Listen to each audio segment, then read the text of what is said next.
Hi, just thought I'd do another tutorial, and I'm going to quickly go over some of the actual tools, so the basics of general stuff. Now, I've got a few days left on this trial, so if you want to know anything in particular, get in touch as soon as, and I'll try and get something done before this trial runs out. And I think it runs out in 8 days, so that's 8 days as of recording this. As you see, it's Saturday the 12th. So, yeah, anything you want to know, get in touch soon as before this runs out. Right, what I'll do, I'll dive into basic stuff first. So, what I'll do is Sqaure tool first. So I'm going to use new curve, and as before, I set my curve degree to 1, and I'll explain that as I go. And I'll leave it uniform, and I can Alt to snap to the grid. Once I've done that, on the control panel I'll put it to default, and I'll change the degree to 3.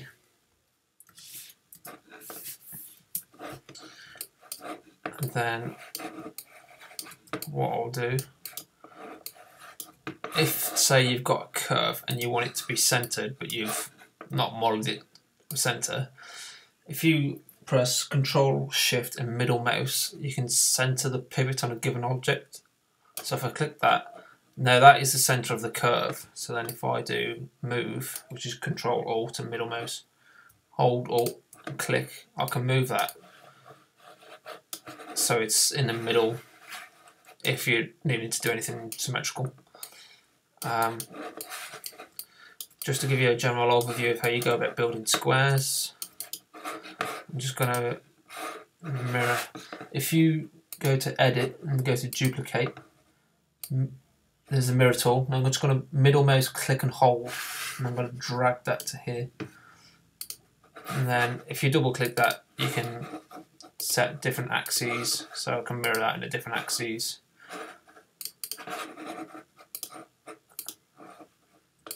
So I've done that a few times now just to show you the mirror tool, which is good for wanting to make sure that everything's in the right place on both sides. But I'm just going to delete those because I don't need those. And so I've created 2 curves. And I'm going to do another curve, holding Control, click once, and that's just snapped to the NCVs. Next, I'm going to do it again. There's another curve, and then I can select these curves, and I can change the degree to 3.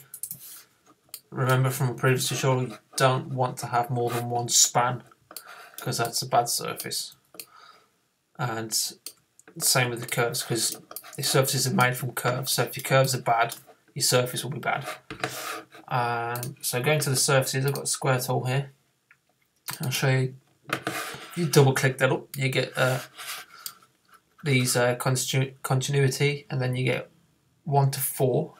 Now, because the square is made of 4 edges, you build these, and you'll notice they come up with a little number, and it tells you what their continuity is. And you go around in number order, just go around the perimeter, and there you go. You create a surface. So if I shade that, you can see quite simple. Well, obviously it's just flat. Everything's set to position. Now I could change these to curvature, but it'll change to 3 because it's not in curvature to anything. So the first surface, it doesn't matter what these are positioned to because you haven't aligned it to anything. So, but because Alias has history as well, I can select some CVs and I can just move those to manipulate a given surface. And you can do this at any point provided you haven't deleted your history. So just to give you an idea as to how you can change a surface, and I'm just going to put it to shade quality so you can just see what the highlights do. and then you can see the effect of moving a CV has on a given surface, and that's kind of what it will do based on how the light falls on a surface. So that's generally the Sqaure tool, but that's how you do a first surface. Now if you want to do a new surface built off one of these edges, what you can do is you do the same process. So i.e. if you're going to use the Sqaure tool again, you're going to need 3 curves. So I'm going to control, and then I'm just going to middle mouse out, and that comes out in that Y direction. And I'm going to copy and paste that curve, and then I'm going to middle mouse, control and shift, and then holding control I'll just snap that. And what this does, if I move my pivot to say here, I can move that curve, and if I hold control it will move based on where the pivot is. And when you create a curve for the first time, the pivot is always on the first CV position. So if I just show you that again, if I just do a series of curves, you see where that's gone, because I've obviously done that in perspective. Where's that gone? It was on the first CV, so bear that in mind. But you can, as I explained in the previous video, you can move your pivot point. So you select the curve, and then middle mouse, marking menu, move pivot, and then you can use control to snap to a CV, Alt to snap to the grid, which will be snapped to a different view, or you can do control and alt, and you can move it up and down a line or a curve or an edge or whatever.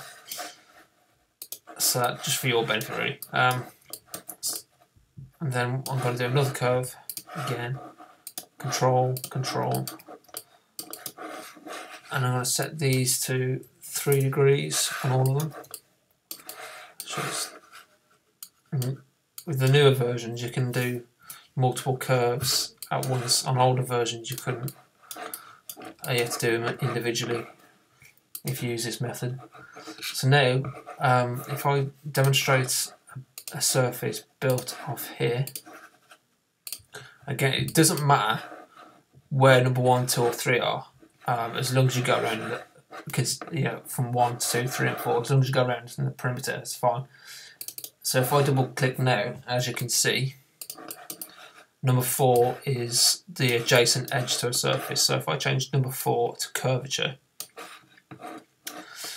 what that's done there is it's manipulated that surface to stay within curvature to this surface here. But in doing so, it's actually maintained the edge. It hasn't said fail on 1 and 3, but you can see something weird has happened here, where it's bent straight back up, and that's not good. But that is because the curves in the first place, and you see here it's failed actually, because that locator on the edge of that surface says T, which stands for tangent, doesn't stand for curvature. So if I just select that surface again, double click, it'll say curvature failed, and it normally goes position, tangent, curvature. Tangent's okay, but it's not desirable. And the reason why this surface has turned out like that is because this curve here is not aligned into curvature with that edge or that curve, and the same goes for this one here. So to change this, I'm going to use the Align tool. So when I'm building surfaces, I generally align the curves to the surfaces or the previous curves I've made before, before I've even built the surface. So getting your curves right makes everything so much easier.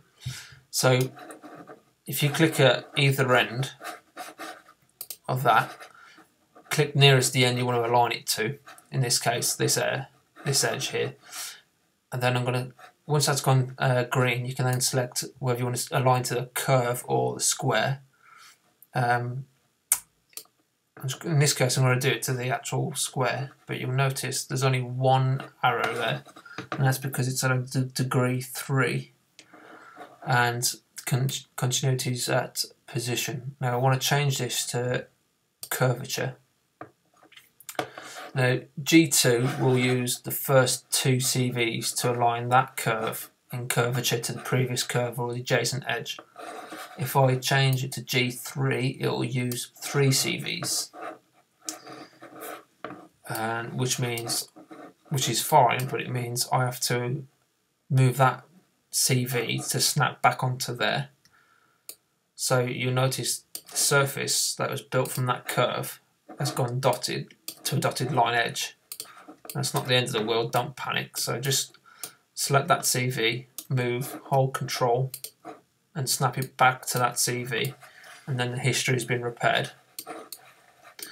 And now you'll notice that that has gone to a C, which stands for curvature, and as you can see there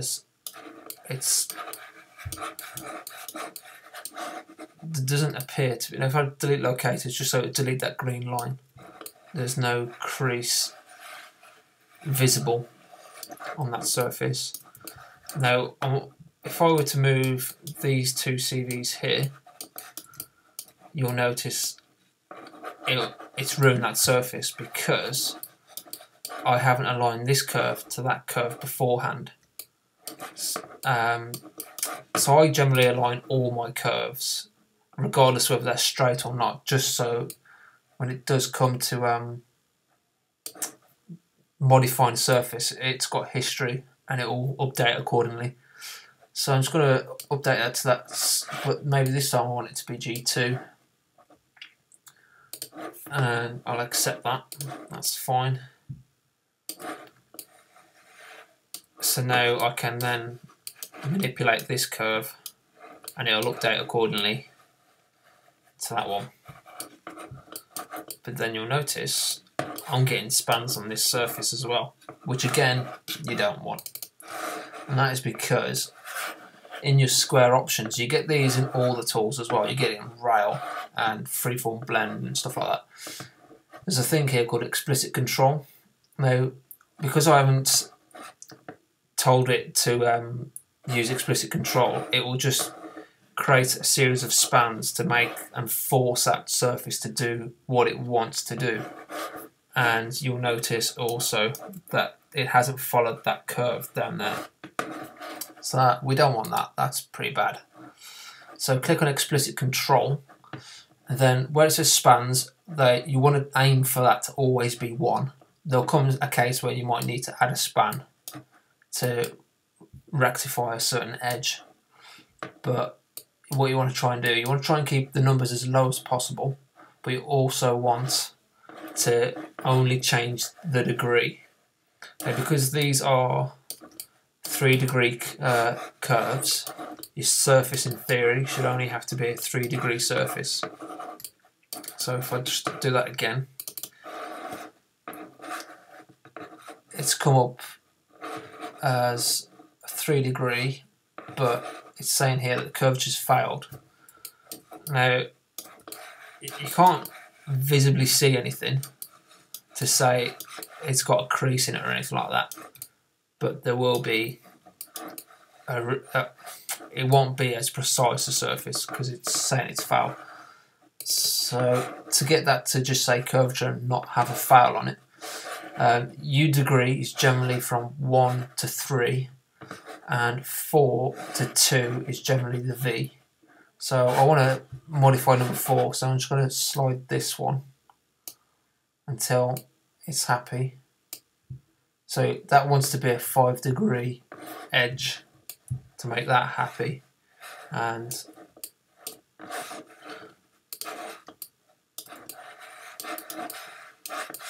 there's no unwanted errors or anything like that. I know that's a bit of a crazy surface, but I'm just showing you the principle. So if I get the zebra stripes up, you'll see they blend quite nicely, and because it has history, I can always come back in here and I can move these down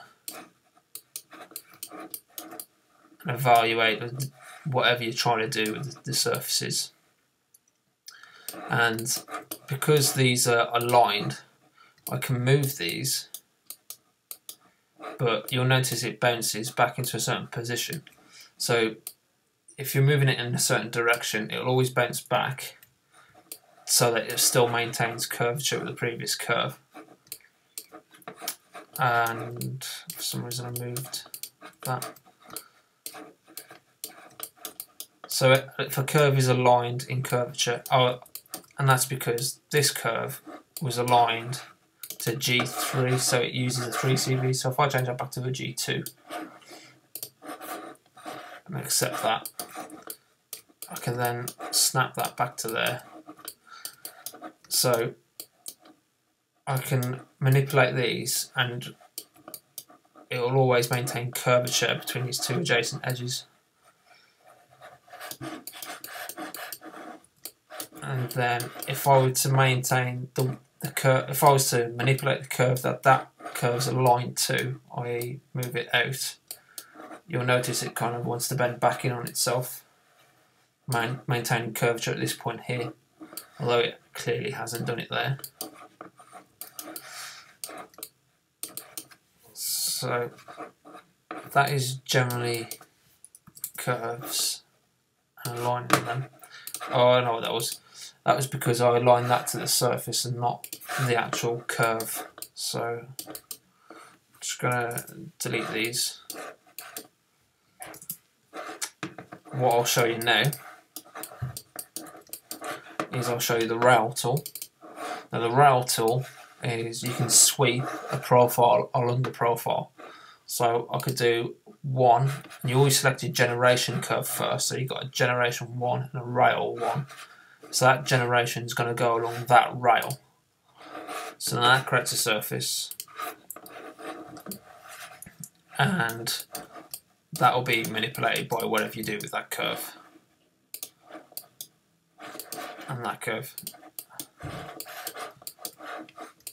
So they can be quite handy at times, but it doesn't give you as much control as if you have the control over 4 edges. But you can also change this to say, okay, I want 2 generations. So I'll pick the 2 generations to go along the rail, and then again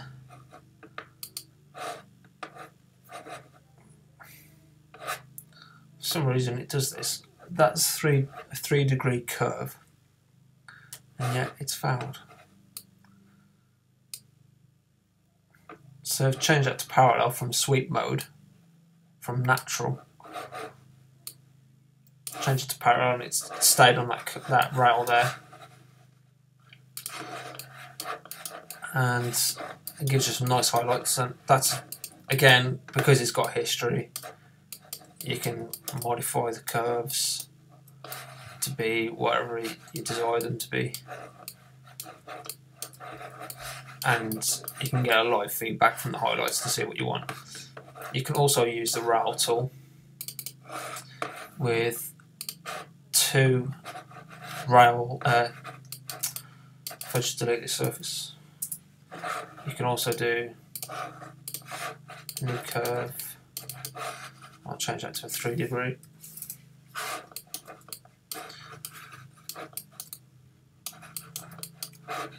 So again,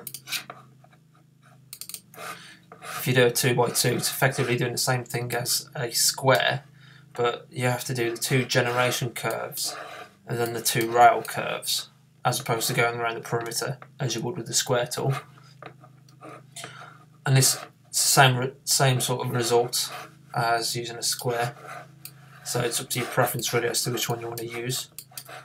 And again, it's got history, so you can modify the actual surface and not have to worry about rebuilding the thing. You can also do a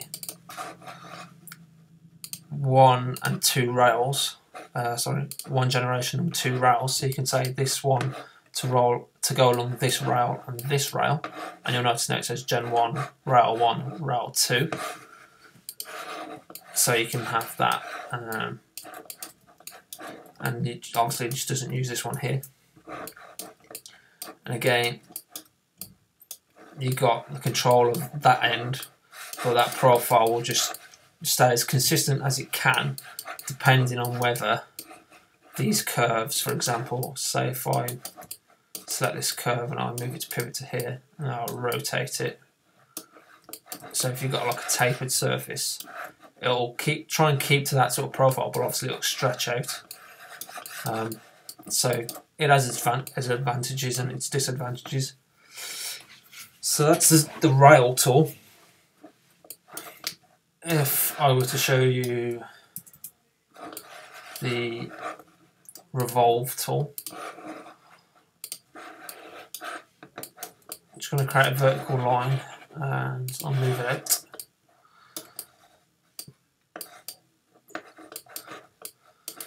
Now I'm going to give this some CVs. I'll give it 5, so I've got a few to play around with. And then what I'll also do as well, I'll show you, if I were to put, say if I was doing the centre of a wheel hub,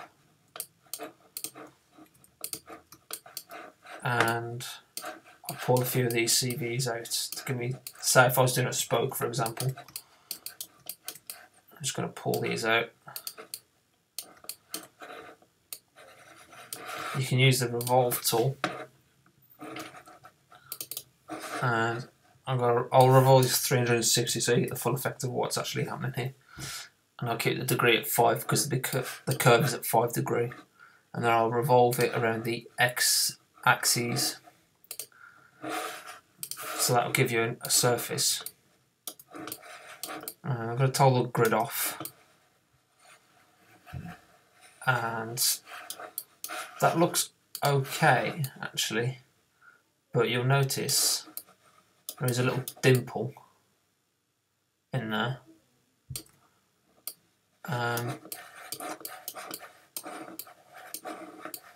Although it looks fine, but what I always try to do is I generally get a vertical line from that point, and I'll just straight down. So right mouse click and you go in the Z direction. And then these dotted lines as well, these are called guidelines. If you don't want them on because they can get quite irritating, just turn them off. And what I normally do if I'm doing anything is revolved around a centre, I'll align this curve to that line, just so that I know that that is as perfect as it can be, sort of thing. So I know that that's coming off dead vertical.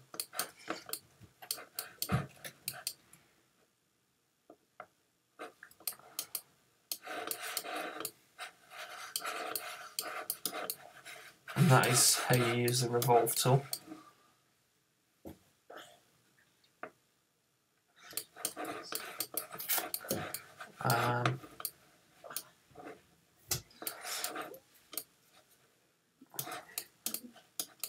Right, so moving on from the Revolve tool,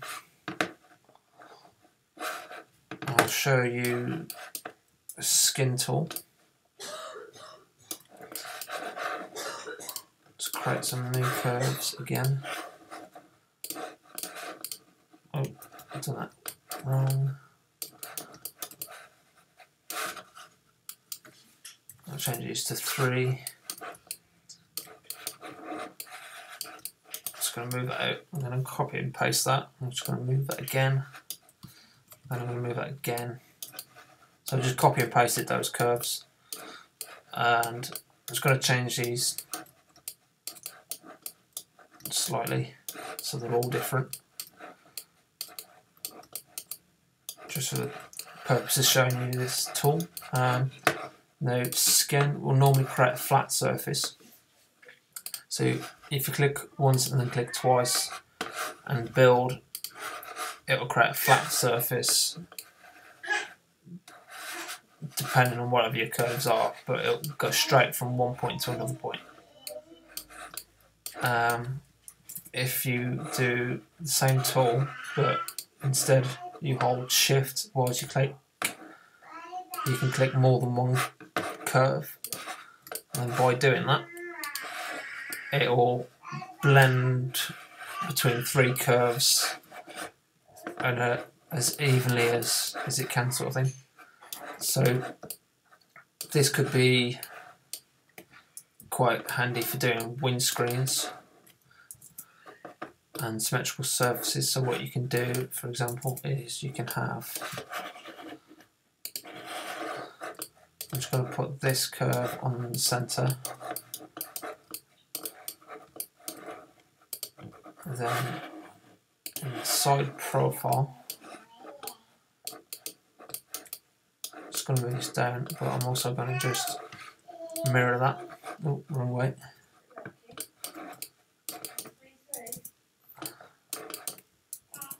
And it's not selecting the curve, select the curve.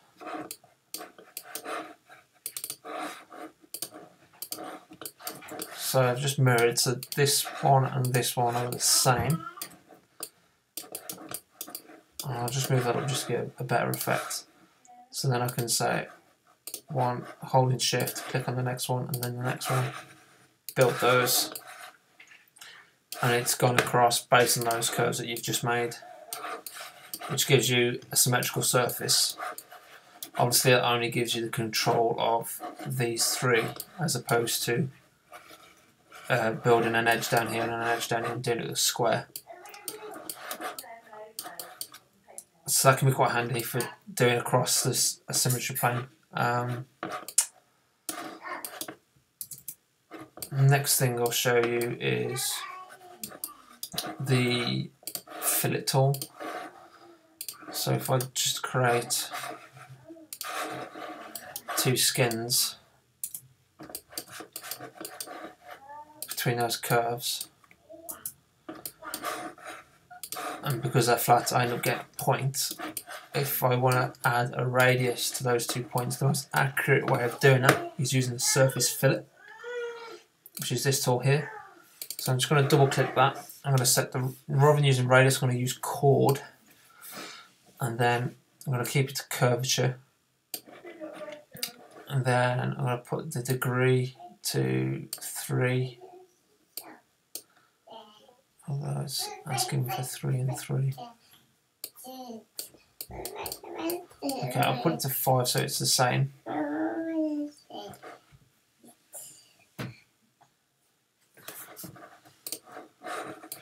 And then I'll just select these 2 surfaces and press enter.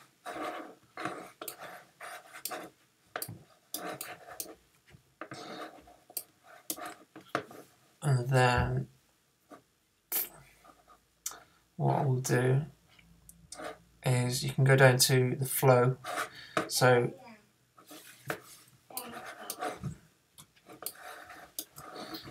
I'll change this to edge align.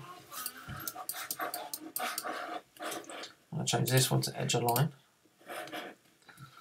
And I'll change the middle one to edge align as well. And then what I'll do, I'll increase the chord length, which is the radius.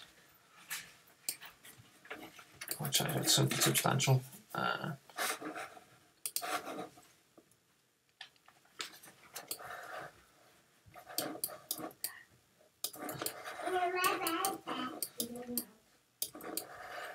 That creates your radius edge. Although something has gone wrong with that surface, it's not quite right.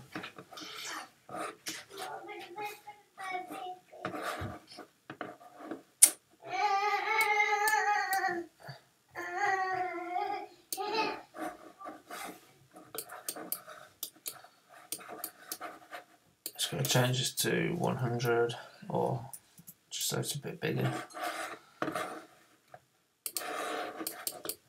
and then you can see how that's blended between the two. It says curvature, but it doesn't look like it's.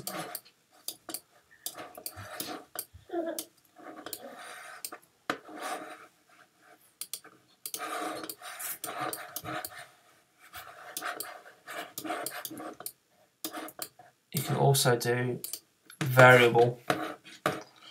So if I open that tool up again, and click on variable, I can then change this to say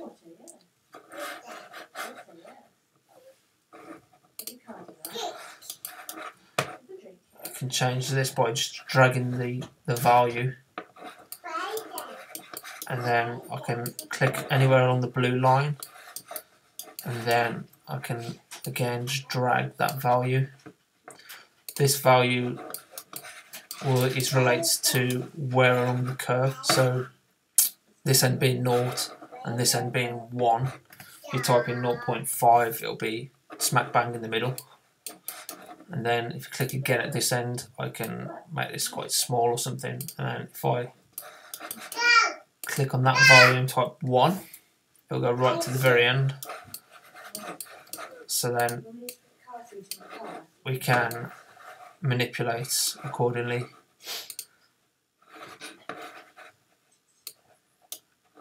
And it'll just auto update, and then I can click this value and I can change that value, and then I can all the time assess what the stripes are doing. And because it's got a history, you can always go back to it by selecting the surface.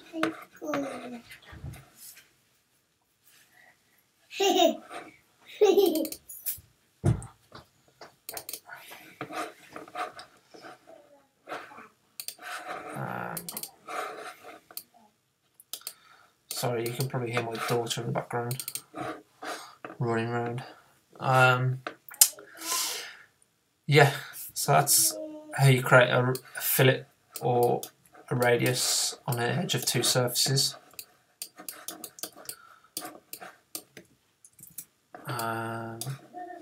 Say if you've got, actually, if I just start again,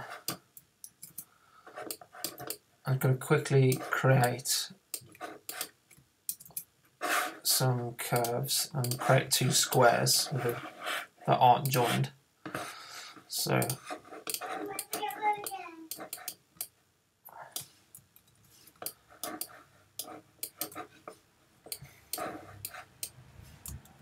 I'm just copying and pasting these and just dragging them apart. I'm not worried about symmetry and all that, just to show you these.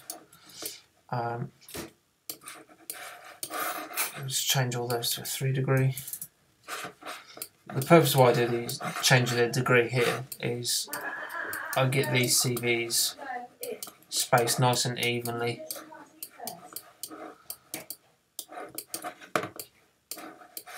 I'm just going to manipulate these so I get an interesting shape.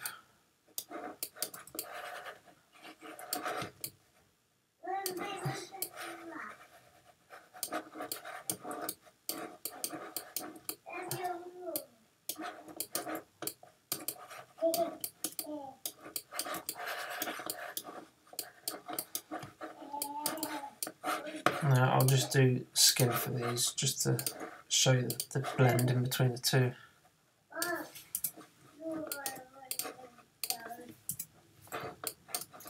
So if you've got a gap you want to fill, you can use freeform blend,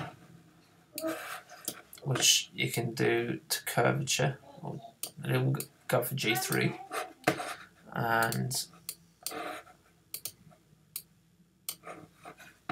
select two edges and it will blend between the two.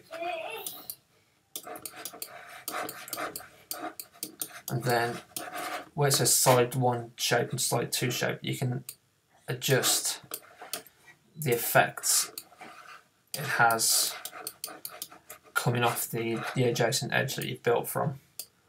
So you can see what that's doing there.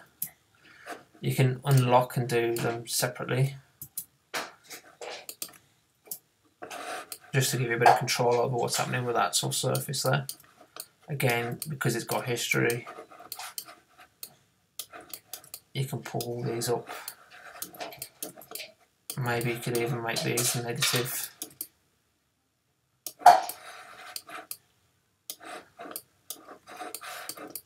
You get the idea.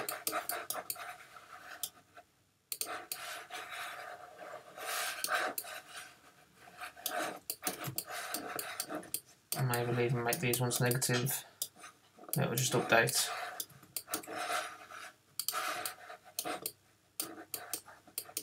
But pay attention to the zebra stripes, because they determine how your surface will appear in your renderings. If your surfaces aren't right, your renderings will have creases in them, and you won't want that.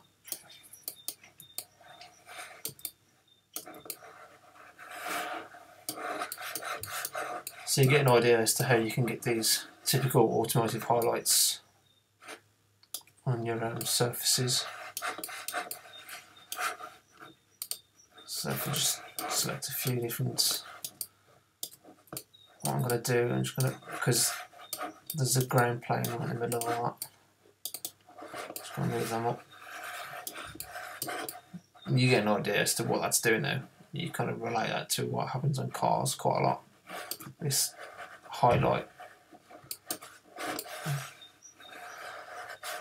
So that's quite a quick way of doing surfaces in between surfaces and filling the gap. You could do, if you don't want that to be a consistent shape all the way through, you could build it manually. So create, and then I'll make these, because you need a 3 degree or 2 degree to align to an edge. And I want to do 2 edges, I need a 5 degree to have enough CVs to allow me to do that. So then what I'll do, get the align tool, and I'll just align that, and then I'll align this one to that edge, I'll align this one to that edge, and I'll align that one to that edge.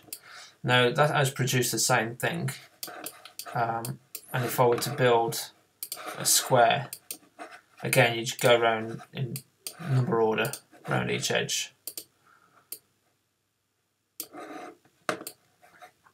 And then I'm going to delete that. For some reason, I think I picked the curve, not the actual surface.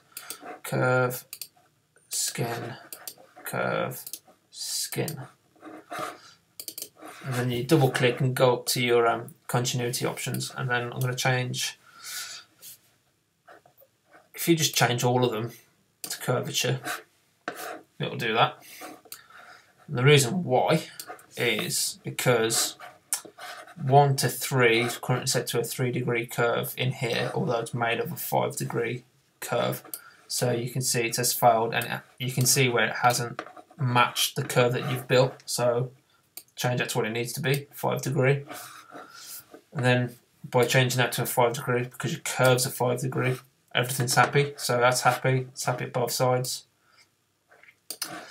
And then it's giving you the same result as we had earlier, which is fine, it's kind of what you're going for. But maybe you think, okay, I want this to move down on one side, maybe. Maybe you want to move this one out so you get a sharp crease at this side or something.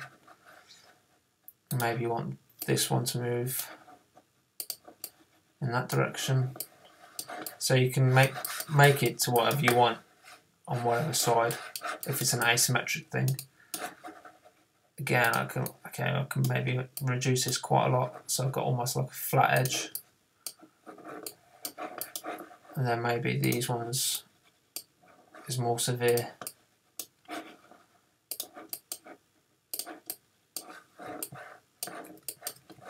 You get the idea, and then you'll end up with quite an interesting highlight. And then see how that looks.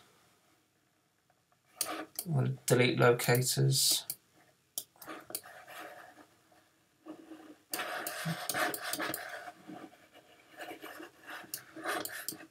So say, okay, I'm happy with that.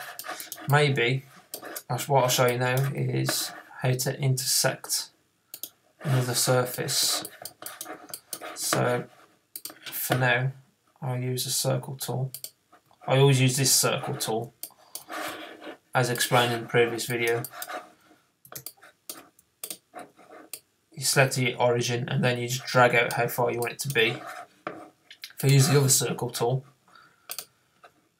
and that hasn't done an actual full circle, don't know why. Oh, it's because the sweep angle is 90, so if I put that to 360 degrees, I can use that to specify the degree of the curve as well. So that one's fine, you can also use that one. This one, if I select this, it's a 7-degree with one span, which is good. But if I went to standard curve, so if I go to the curves and get a circle from here and press that, you'll notice it's a 5-degree, but it's got 12 spans. So that will produce a worse surface, so you don't want to use that one. How you get these ones out is you want to go to this tool here, I think it is, double click, and then it comes up with these. So I want that one in there, so you can just drag that into there, and there you go. That's the better tool to use, so don't use that default one. And say if I want to change the diameter of this, if I press Control 5, brings up the information window, and then I can click on the attributes and I can put a value in. So I could put it to say 300. I can copy and paste that. I'll set the other one to say 200 maybe, and then in a different view I'm just going to move one of these up here. I'm going to move one of these down here, and just to spice it up I'm going to have to go through an angle. So say if I've got a surface that's been built and it's intersecting with another surface, i.e. this situation here, and you don't want that, you want it to have a nice blend between the two, what you can do, you can select one of the surfaces, and then under the project you've got intersect, which is under here, surface edit, intersect, and then you'll notice it goes purple, and there you can just marquee select the other three, and then you'll notice you get a dotted line appears all the way around. And that means that that's created a curve on a surface, which is that green line there. And that means we can now trim this. So we can trim whichever part we want to keep or lose. So if I click on this surface now, you'll notice it comes up with a series of crosshairs, which are green, which indicates if I trim, everything's fine, there's no gaps or holes creating an issue. So I can click on this top edge here, you get the blue crosshair that displays where you've clicked. So because I've selected on this side of the line, I can say, okay, I want to keep that section, and it will remove the other section. If I say I want to discard, it will keep that section. Or I can divide, and what divide does, it will split that surface and that surface into two different surfaces, in case you want to keep them or do something else with them. But I don't want the bottom one for now. So then maybe what I want to do now is I've trimmed this surface, which is fine, but I've still got a solid surface there. So what I need to do is do the same thing for these two, and then I just want to click on those two areas within that circle, and then I'm going to discard those. So I've got a hole to get rid of the grid so it's easy to see.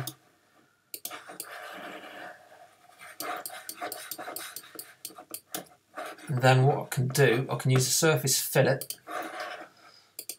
and I'll select the skin, and then I'll select these two surfaces that it intersects with, and then I'll just build and see what that comes up with.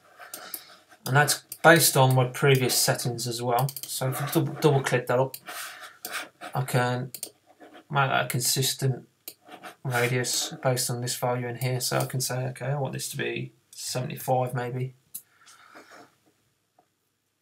And then to build this surface, to keep curvature and the degree level, because I've got it set to having no spans, it's made that out of several surfaces as opposed to one surface with a lot of spans. If you use spans, you see one span here, and then there's a few errors. It's not even, you can see where the surfaces don't meet. So that's, you know, a pretty good example as to why you don't want to have spans. So that's just created a series of surfaces. I can try and reduce the number of surfaces by increasing the degree. And I'll just see what effect that has.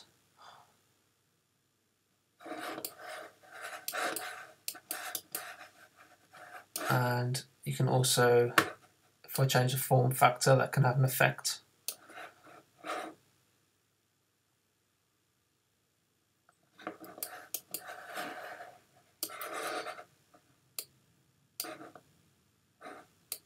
You can change this to G3 or G2, see if that has an effect as well. So G3 builds it in a lot less surfaces. And if I just toggle the model and just check there's no weird creases appearing anywhere between all of those surfaces that build up this fillet, everything looks fine. So just going to toggle that model, and then I'm going to put the zebra stripes on, and you can see how the zebra stripes all bend into that fillet nicely, and that gives you a good idea as to how to create a nice visual. And the key to, like, if you're trying to achieve realism as well, nearly everything in real life has got a radius on it, so adding fillets to everything definitely helps trying to give it some more realism.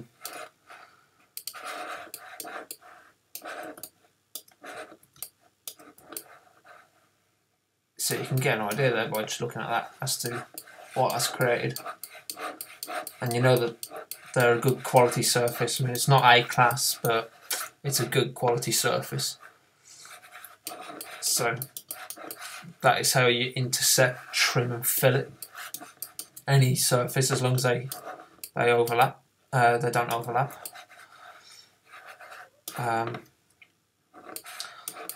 And say you want to do a shut line, I'll show you the shut line tool. So if I go into the top view looking down on this, and I just build a curve that's bigger than the surface, and then I'm going to add some CVs in it. I'm going to add 5 just to add some shape into this. I'm going to put it on a wireframe. I'm just going to move these to get my desired result of what I want a shut line to be, for example.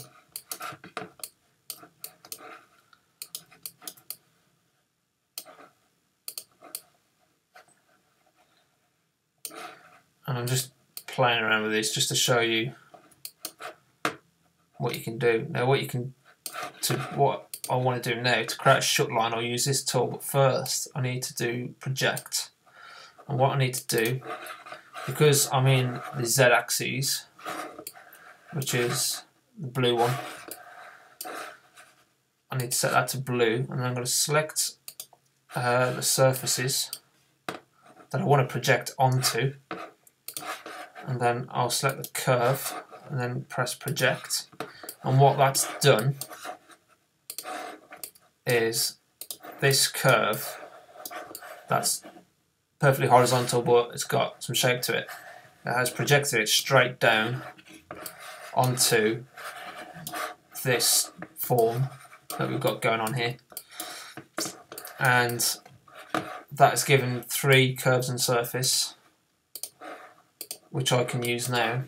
And if I were to bring these surfaces, these CVs, sorry, inboard of that edge,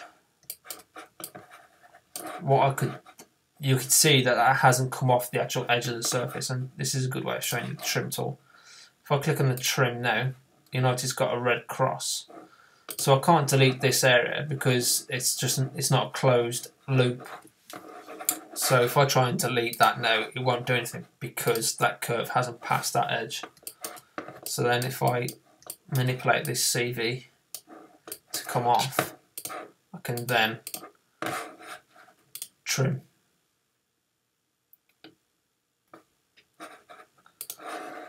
Which is, so I know that those are all fine. So using this tool, double click this up, there's a lot of options in here. Just going to drag this out so it's a bit bigger. So I'm going to select that curve, and it's, because that's got chain select, it's selected all 3 curves because they're all in curvature to each other. If I unselect that and then just click on next, I can select curves individually, or you can select chain and it will just go around as long as they're all in curvature. If they're in tangential position, it won't select all the way around, it has to be in curvature. So what you can do now is I can set a gap, and I'll use it as a centre line, and I want the gap to be, say, 5mm. I can select a primary section, so I'll put it to curvature, and then centre radius, I can say 15 for example. Do the same on the opposite side. And what these are doing, section type, you have a radius and 2 edges, so this is the first edge and then this is the second edge. So if I just accept that and build that now, you'll get an idea as to what's going on. And this arrow determines which way the part line is going to be. You'll see what it does in a minute when it actually builds. So because that arrow is pointing down, it's gone down into that surface. So if I just pop that on there and just toggle that model, you get a nice part line. And I'll use it in multiple surfaces as opposed to a single surface, so I don't have spans. And you can have it with or without a flange. Yet it didn't tell me I've got flange. So what it's done is it's created what's called a flange, I think. Oh no, it hasn't. So what that is, it's literally just a radius off that edge. And if I select create flange, it'll update, and it'll add a flat piece as well. So if I update that, I've only done that on one side, you'll see what I'll do in a minute when it updates. And you'll see it's created a little flat spot, so I can add a value to that and let it update.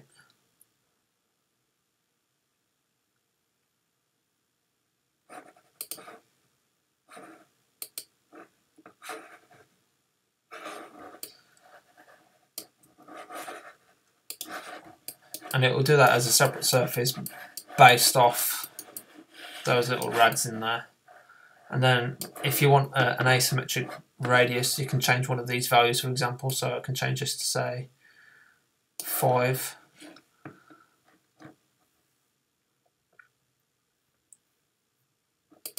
I can update that.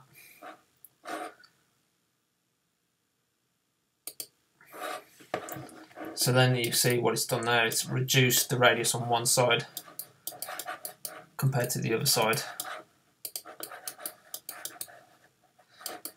So you can play around with those depending on whatever your desired result is. and we can put it into toggle shaded mode. Then click next so that line disappears. And this should, because it has history, it should be able to manipulate this curve. Bear in mind it's going to make a lot of calculations because there's so many surfaces it's involved with.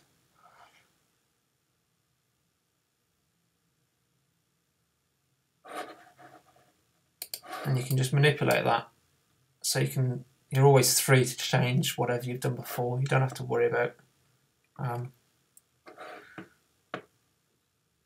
thinking, oh, I need to rebuild that roof like that. You can just redo. Because also, which is a huge part of design, that will be a nice even flow, but obviously when you start to look at things in perspective, it obviously isn't the same sort of curve because it's having to follow a 3D form. So although yes, it's that curve in that view, it's that curve in that view. So an understanding of what it's going over, and you know, you might find that a straighter line looks more interesting than an actual curve.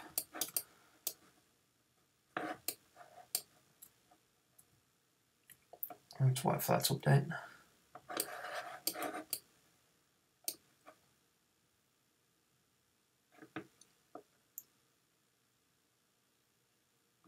So you might say, for example, I want it to be quite a tight radius on this edge and then straight down from there maybe. So you can play around with these and move them accordingly. Just going to put this into a wireframe so I can see that CV once it's updated.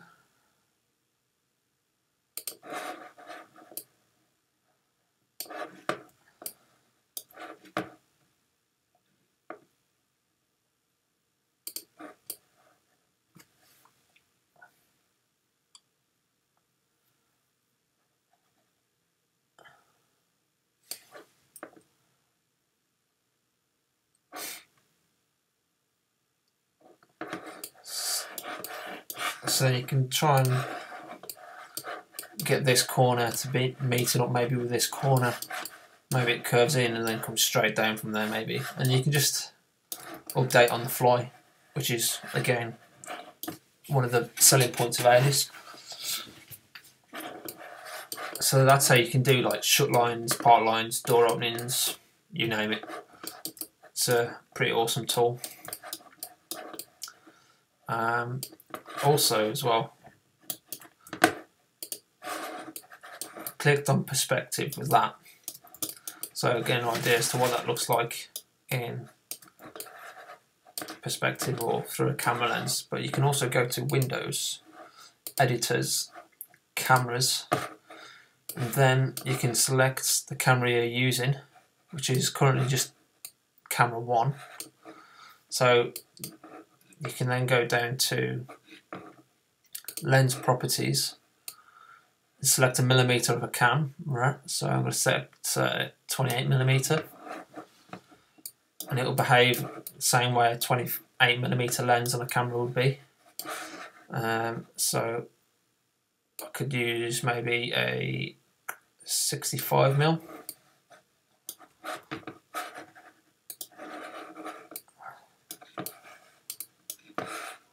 I think by default you're modelling 50mm. Maybe you could do 20mm, and it gives you a bit more perspective gain.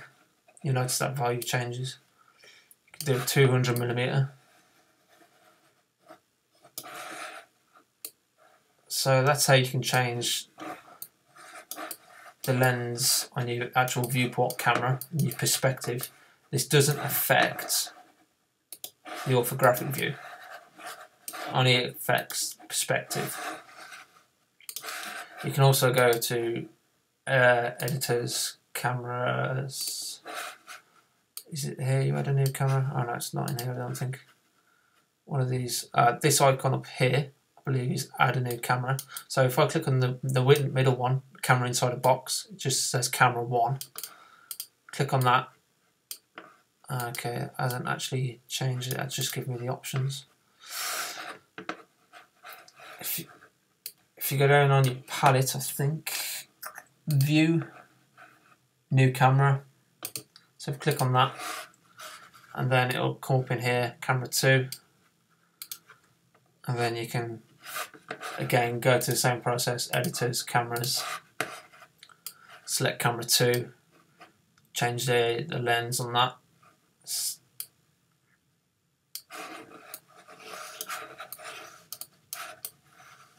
And it gives you an idea as to what you can do with the cameras, see what it looks like in different forms.